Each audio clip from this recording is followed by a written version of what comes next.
Hey, what's up, ladies and gentlemen? Welcome back to another episode of College Ball with J Dog. It's the week 4 recap show, y'all. We had an action-packed Saturday. Some people's happy today, some people sad today. My Balls had an easy game. I'll recap it real quick as we go through all these games, y'all. Before we get going, y'all do that YouTube stuff for me. Hit that thumbs up. Get in the comment section. Subscribe to the channel if you ain't. I'd really appreciate it. It helped me out a lot. I'm just a damn college football crazy trying to live out his dream, y'all. Thank y'all for tuning in. Are you happy today or are you sad today? There's a lot of people that are happy. There's a lot of people that's sad, y'all. It's a wild Saturday. We ain't going to jibber jabber too much, y'all. We're going to get right into it, okay? I'm going to go over the Vols first. I ain't got the graphic, y'all. It's 56 to 24. We dominated, start to finish. We brought in all of our backups. UAB kept their starters in. They scored a touchdown left for 45 seconds to cover the spread. It was 38.5. They covered with their touchdown. Heupel tried to drive down there and put one back on them since they wanted to keep their starters in and stuff. UAB ran some wild formations. If you didn't watch any of that game, you should go watch it because Trent Dilfer does run some wild plays. Their players stomped their kicker's foot, which is absolutely crazy to do to a kicker. Dilfer said he was going to check it out and punish him according to what the whole video looked like. It don't matter what happened, you shouldn't stomp a kicker's foot. That'll be the Vols recap, y'all. It was one of those, like I said, it was a boring Saturday for Tennessee fans during their game. We got Mississippi State this weekend. It's at Mississippi State. Any road game in the SEC is not one you're going to feel great about. And they did beat Arizona State, who beat Baylor last night. So, and Arizona State was ranked 11th or 12th at the time. So, you never know on college football, y'all. Once you get into conference play, any given Saturday, they say that for a reason. They play the games for a reason, because if it was played on paper, nobody would watch. Up first, y'all, we're going to talk about this Auburn game. Auburn got hosed in this game. Does it mean they would have won? No. It's 24-17. Oklahoma gets the win, y'all, at Oklahoma. Oklahoma's defense had 10 sacks, y'all. 10. And Auburn still should have been probably at least in. I'm not going to say Auburn would have won because you can't say that, but there's two absolute egregious calls that changed this game, y'all. One, Brent Venables pulled a little trickery play and had a guy act like he was going off the field. He ended up being wide open for a touchdown. Well, that's unsportsmanlike conduct. I didn't know that. Should have been a 15-yard penalty. The SEC even come out and made a statement about it that said, yes, that should have been a flag. That touchdown shouldn't have counted. Hugh Freeze told the rest after it happened that should have been a flag. And the rest didn't care. Touchdown, Oklahoma. They win by a touchdown. Would they maybe still scored on that drive? It's possible. But if you're an Auburn fan, I understand why you're upset about it. I'd be upset about it. If that shit happened to Tennessee, I would be ill as hell, and I wouldn't quit talking about it. And then Auburn busts out their own trick play. The ball's threw a little short. Dude had him smoked. The ball's threw a little short. But look at this. The guy's literally hanging on him. You see where the ball's at. But the damn ref is running, trying to get away from the play, as you see down there at the bottom. He don't see the pass interference. It don't get called. Auburn could have tied the game with that. Right here, it says this is not by a wide margin. The worst call that the entire crew giving OU a touchdown on that middle school fake substitution play. I get that refs make mistakes, and the back judge was out of position on the play in the pick, but what happened to all the other refs? What were they watching? Did they take a quick nap? Was this like a government job and it wasn't their responsibility? All that said, the 5-star standing in the pocket like he was taking a Grand Canyon walking tour all day didn't help either. Like I said, would Auburn have won this game? That's debatable. But that's an egregious pass interference call they missed. Then the little middle school trick play, like dude said, that the refs missed. That's 2 touchdown change of plays right there. If that wasn't pass interference on that play I just showed you, that's touchdown Auburn. Then the damn trick play, that wouldn't have been a touchdown and a 15-yard penalty. So does Oklahoma score a touchdown right there? Probably not. They might have got a field goal or something. So Auburn fans, I feel for you. If that was Tennessee, I'd be absolutely sick today. I feel your pain. I'm not a Hugh Freeze fan. I said Hugh Freeze will probably get fired after this year. But Oklahoma got gifted one yesterday, y'all. And I said that I'm not sold on Oklahoma yet. And that just proves it right there. Because I'm not that high on Michigan. Michigan did get a win yesterday. We're going to talk about that. But I'm still not high on them. Auburn fans, if you watch this video, let your damn anger out in the comment section. Because I absolutely feel you on that, y'all. Up next, the upset pick of the week. It hit, y'all. My upset pick of the week's hit 3 out of 4 weeks. My best bet's hit 3 out of 4 weeks. So y'all hop on board with these bets, y'all. I'll win you some money. Texas Tech 34, Utah 10. This game was close till the 4th quarter. Texas Tech even lost their starting quarterback. Still win by 24. Texas Tech has got to be your favorite in the Big 12 right now, y'all. They're spending money like it's nobody's business. They got that oil money. Their general manager literally said, well, they paid the offensive tackle $6-7 million in this class coming up. Then their general manager, whoever handles their money, straight up said that he calls recruits that's committed to other schools. And if they're getting underpaid by that school, he said, we'll pay them more than they're worth to get them to come here. That's why this shit's got to get fixed. But when that's the rules, Texas Tech's doing what they're supposed to do. They got an old man making it rain on the players. Texas Tech's probably your favorite in the Big 12, and as long as the rules are what they are, Texas Tech will probably end up being the biggest contender in the Big 12 because there's not a national title contender in the Big 12 right now. They got teams that could be, like Texas Tech, like West Virginia says they're getting money. McAfee's donating. TCU's another Texas school that could have some more money. There's teams that are definitely capable of coming in and competing at a national level, but as of right now, they don't have a national title contender. They got to start recruiting better.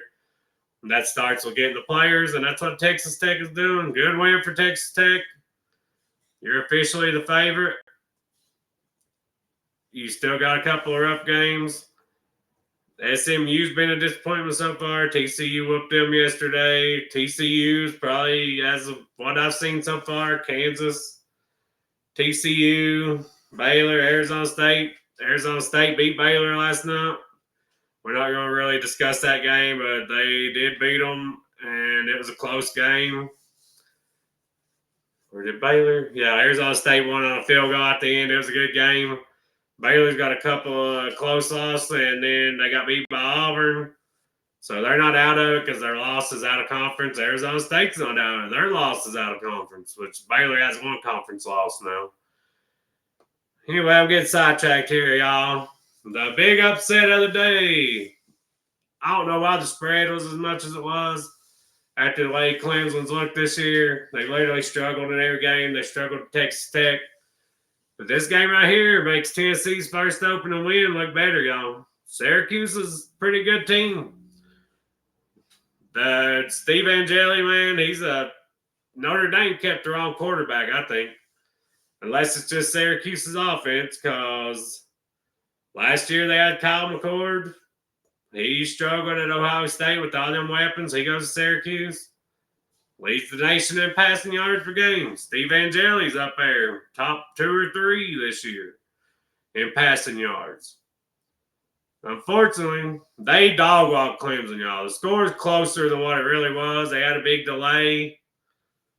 Syracuse just dominated that game from start to finish, y'all. I mean, and Dabo went on that rant the other day about, we might go 6-6, but I doubt it. And, anytime he gets questioned when his program's struggling, he throws a fit.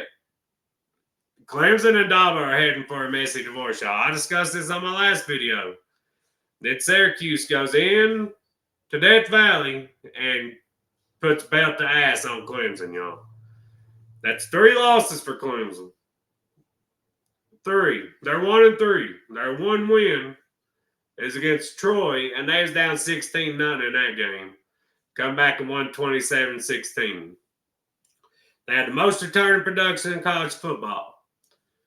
Everybody's picking them to win the damn national title. Kate Klubnik for Heisman. I said I thought they was a little overrated, but I did not see nothing like this coming, y'all. They might not make a bowl game.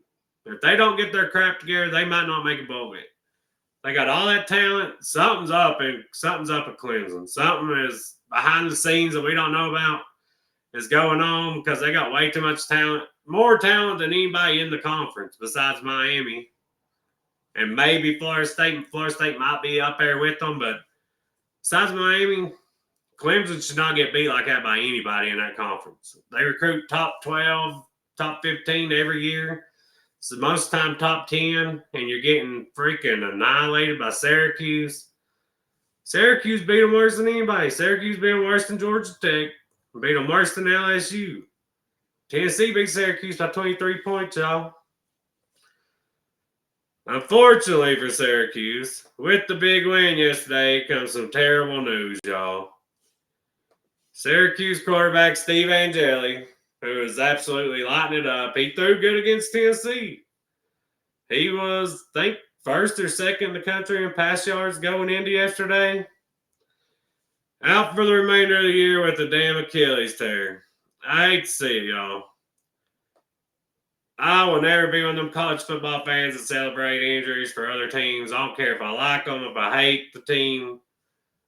At the end of the day, these are kids, y'all. There's been people post stuff after somebody gets hurt. They're happy, all that. Let's be mature. We're adults. Those are still kids. No matter how much you hate a team, you should not wish injury on anybody's players like that. If they get knocked out for the game, get a little nick or whatever, okay. But if you really celebrate a kid getting a freaking season-ending injury, you're garbage. You need help. I take this sport as serious as anybody, but if you're one of those that are so sick that you cheer a kid getting a season-ending injury, you need help. You need therapy. I don't know what's so miserable in your life, but you need help. If you're so miserable in your life that you celebrate a kid getting a season-ending injury, you're terrible.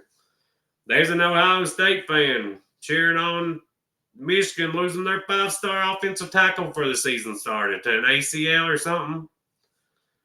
Please don't be that fan. And if you are that fan, don't even subscribe to my channel. Anyway, I got a little rant there, y'all. I can't stand people that do that crap. Up next, if you're a Florida fan, you're the team I hate the most. You and Alabama and Georgia, I hate you more than anybody. What is going on in Gainesville?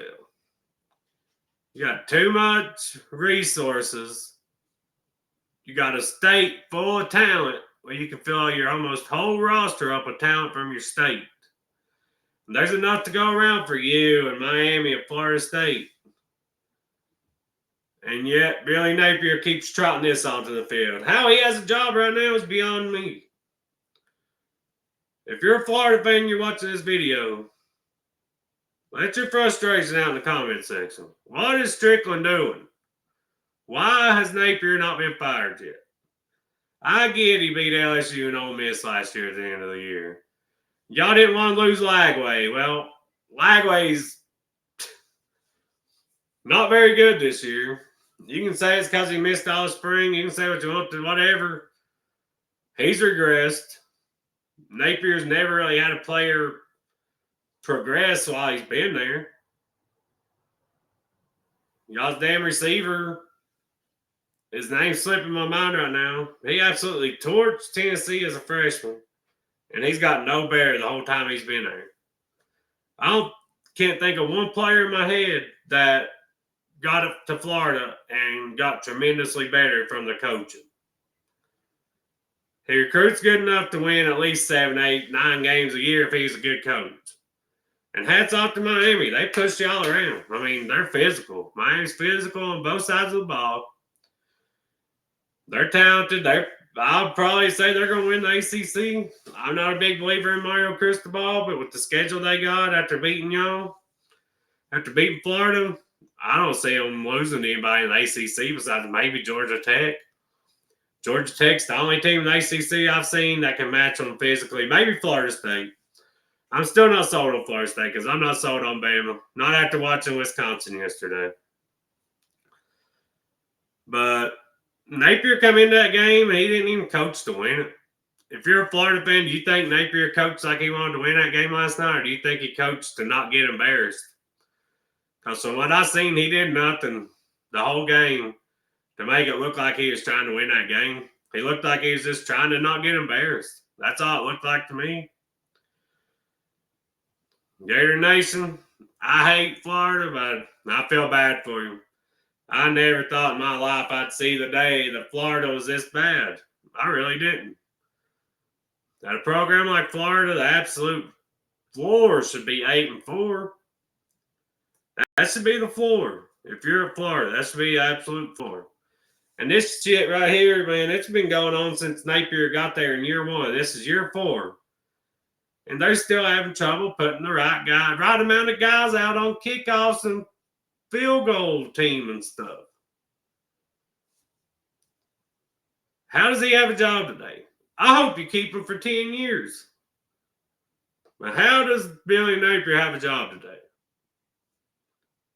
I mean, it's still early, I guess, in the day, but I don't understand it. I don't care how much it costs. Y'all fired Dan Mullen. He was like 28, 29, 13. Billy Napier is 20-22. He's got a losing record at Florida. I don't know if there's ever been a coach have a losing record at Florida. And yet here it is going into week 5, and he's still got a job. I don't know. That shit absolutely blows my mind, y'all. I ain't going to even play about it. Like I said, I hope you keep him for 10 years. And I'm absolutely baffled that he still has a job. Up next, I did not see this. Nobody, if you say you saw this right here coming, you're a liar. Indiana was favored. I thought Illinois would give them a game, but y'all, this was an absolute thrashing. I've said all offseason that Brett Bielema is one of the most overrated coaches in football. When he was in the SEC having to coach against the big boys, he couldn't do nothing. He's at Wisconsin. He did pretty good. Then he went to Arkansas. Sucked. Went back to Illinois. He's got them doing pretty good. They're slow. There's no athletes on that football team. Hardly any athletes on that football team that can compete with anybody that's got speed. Their goal is to out-physical you. But at a certain point, no matter how physical you are, if you ain't got the athleticism. It's like back when Tennessee was playing Northwestern and Iowa in the bowl games, and Northwestern was good then with Fitzgerald. The athleticism, no matter how fundamentally sound you are, none of that. At a certain point, speed and athleticism just went out. And that was when Butch Jones was coaching here. We absolutely beat the hell out of Iowa and Northwestern in back-to-back years and Nebraska. And that was Butch Jones. Like I said, at a certain point, Indiana's got the athletes, and Mendoza torched their ass. I have to say it, Kurt Signetti's a hell of a coach. I don't see him being in Indiana much longer. Some big time program's going to come calling. If you win like that at Indiana, you're a hell of a coach. I don't care what nobody says. I thought they was over. I still don't think they're a national title contender, but they're definitely a top 15 team. I don't think they can win a national title. Last year they had a very easy schedule. And I said all season that Illinois was one of the most overrated teams in the country. They was ranked that high because they beat South Carolina in the ball game last year. But that's a hell of a win. I'll give credit to Signetti. If I talk down about you and you prove me wrong, I eat crow. That's a hell of a win for Indiana. We'll see what they can do when they play one of the bigger teams in the Big Ten. See if they're legit or not. Up next, Nebraska, y'all. The 9-year streak continues. Damn how the mighty have fallen. Tennessee is there. They aren't quite at that level, but Tennessee's been there. Every program that's been good always hits that little slump where they have years where they're down. I really thought Nebraska was going to win that game. I picked them to win that game. I said Bryce Underwood wouldn't be able to go into Nebraska and get a win. And I was really right about that. He was 12 of 22, no touchdowns, no nothing. But I didn't factor in that Nebraska's defense could stop the pass, but they can't stop the run. Michigan gashed their ass. They had 3 or 4 touchdowns. Look, they had a 75-yard run, a 54-yard run, and even Underwood had a 37-yard run. All touchdowns. And that was the game. And Nebraska even got a Hail Mary at the end of the half to tie it. Now, after they got that, I said, oh, man, they're going to actually get this win. And the score was closer than it really was. Nebraska scored with like a minute left to cut it to 3. Onside kick, didn't get it. It's over. Michigan dominated the second half. First half was hell of a game. Second half, Michigan dominated. Nebraska made it look closer than it was. I feel bad for Will Compton. I love busting with the boys. He gets his heart broke all the time. They'll get that ranked win eventually. Matt Rule, I don't know. This game right here, y'all, it cost me some money. Oh. Cost me some money, y'all. The last thing I needed on my parlays was Arkansas. They got up by 18. I thought, hell yeah, I'm fixing to cash some money. Then they choke it away. Blow an 18-point lead against Memphis, who's a good group of 5 team. But you go from competing against Ole Miss, who just destroyed Tulane, to going into Memphis and getting your ass beat. And what's up with these SEC teams scheduling road games against group of 5 teams? You should not travel to a group of 5 team if you're in the SEC. Oklahoma just did it a couple weeks ago against somebody. It was Temple or somebody.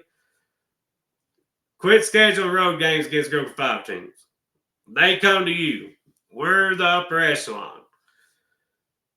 Even at the end of this game, Arkansas got down to the 7-yard line with a minute something left and fumbled the freaking ball.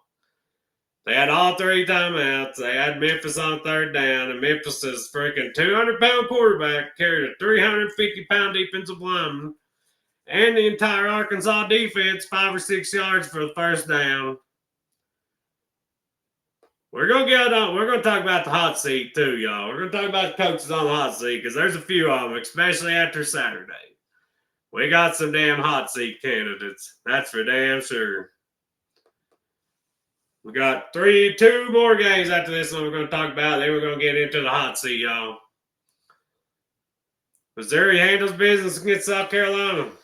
Lenore Sellers played. South Carolina has no excuses. It was a good game. Missouri finished them off at the end with the field goal. South Carolina is one of the bigger disappointments so far this year, y'all. They get whooped by Vandy at home. Then they go to Missouri. And they did at least play good and competitive football yesterday. But a lot of people had South Carolina in their playoff, y'all. Not only in their playoff, a lot of people had the North Sailors being in New York. And it's just not happened. They still got time to get it turned around. Last year, they won like 6 straight. But it's just like I say about Napier. You can't compete for titles doing that. You can't start off with 2 or 3 losses every year and then get going and expect your fans to be happy because you're already out of playoff contention at that point. Yeah, South Carolina was in the discussion last year, but nobody really thought they was going to get in, even after beating Clemson. Coaches like Napier and Beamer, they seem to start slow, and then their teams do start playing better after the year goes on. But at that point, your season's over with. Beamer is a candidate for the Virginia Tech job. It might suit him better. I'm not saying he'll go there. I'm just saying he's one of the candidates, and his dad coached there, and when he talks about Virginia Tech, he cries. Might be a better situation for him. It's like I said, South Carolina's not out yet. That's 2 losses. They got a tough schedule ahead. The North Sailors is a hell of a talent. Their defense is really what surprised me so far. Everybody was talking about how good their defense is going to be this year, and they've really not been. They gave up 31 to Vandy and got dominated. Then Missouri was really probably the more physical team in that game last night too. But it is what it is.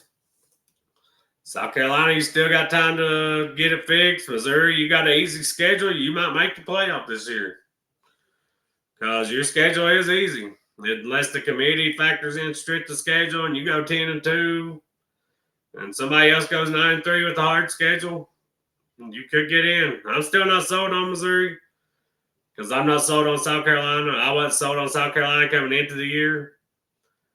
And you can go back and fact check me on that.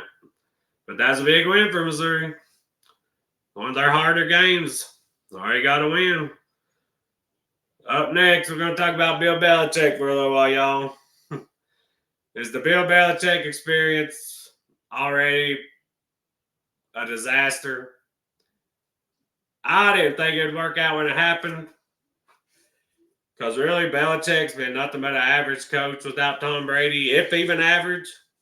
I mean, he got fired from the Browns. He got fired from the Patriots. The only time he's really won is when he had Tom Brady. And when he didn't have Tom Brady, he's been terrible. So, former Tennessee quarterback transfer, Taven Jackson, who went to Indiana, didn't get to start there, transferred to UCF, torched Bill Belichick's defense. He went 25 for 32, 223, and ran for 86 on 10. Belichick's defense not been good. That's supposed to be what Belichick's good at.